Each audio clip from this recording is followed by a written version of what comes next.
Hi, this is James at Porsche Colorado Springs. Just want to show you how to pop the front trunk on a 911 if your battery is dead.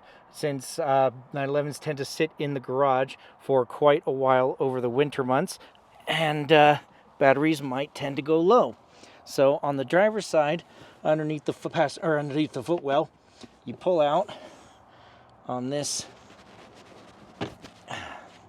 fuse panel box. See this little red piece? This actually comes out.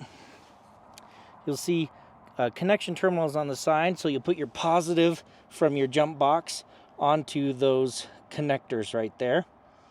And then you can put the negative right here on your door latch.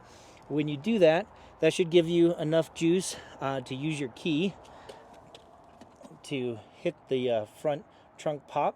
If you press and hold it, it'll pop the front trunk. Or you can press up and hold on the front trunk pop, which will allow your trunk to pop. Once you get into the front trunk compartment, you'll actually go underneath your plastic covering here to get to your battery. So you'll take your jump box off of that connector, put it onto the battery, and then you'll be able to jump off your car.